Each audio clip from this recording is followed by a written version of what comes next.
Hey everyone, welcome along to the first update since I actually started the program. So what's my experience been so far? Well, there've been a few levels of access provided to the online program.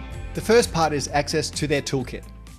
And this is brilliant. This actually goes through all the standard academic information you need.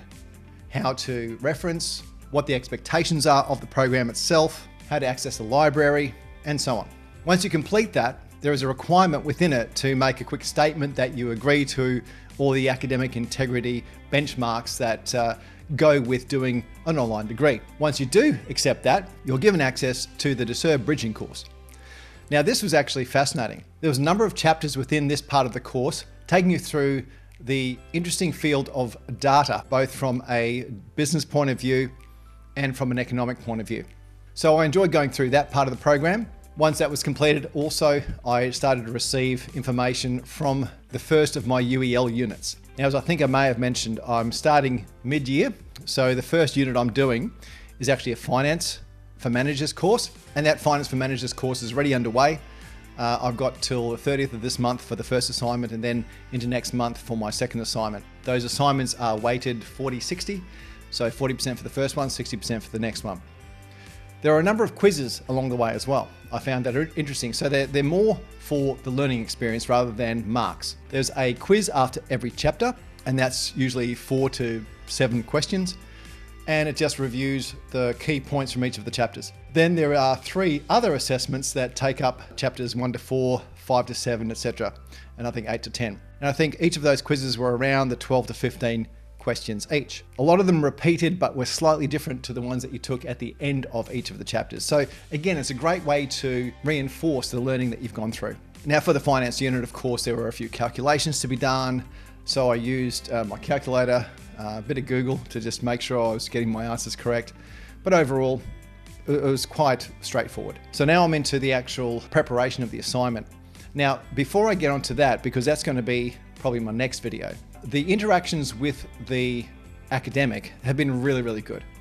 So I have a particular academic, I won't say his name, but he's been assigned to this particular program, and he's been very quick at getting back and setting expectations within the course about what he can and can't respond to and how quickly he can. So I found that very interesting and also very straightforward. He's provided a welcome webinar that I couldn't attend. It was 9 p.m. local time, so I didn't attend that one, plus I was interstate at the time. So I missed that, but the recording was there the very next day. So I looked at that. That covered a couple of questions actually that I had, so that was good. And then I think tomorrow night, my time, I have a webinar at I think 8:30 p.m. my time, which will take me through the first of the assignments. I'm very interested in that one. So I have put that in my calendar. Now, like anything, again, the whole point of doing this was to make sure that we have some sort of guidelines for people wanting to do this, how you might approach your study.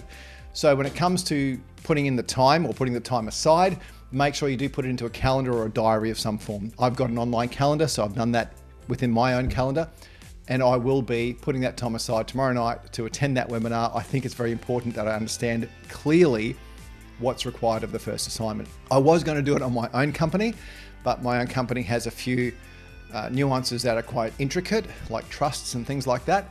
So I've left that aside and I've gone with the ones that are actually recommended or utilized within the framework provided to us. So I think they give it 5 or 6 different companies you can choose from, and I've chosen a couple of those. So I have taken a slightly easier route out, but if you were doing this on your own organization, you probably have one entity that you were dealing with. As I said, mine's a bit complicated, so I didn't go down that route. But if you wanted to, you could definitely apply this to your own company. I simply had to reach out to my academic and say, can I do this? And he came back within a day saying, absolutely you can. So that's how easy it is. So if you want to apply this to your own business or your own enterprise idea, you certainly can. So that's where we're at right now.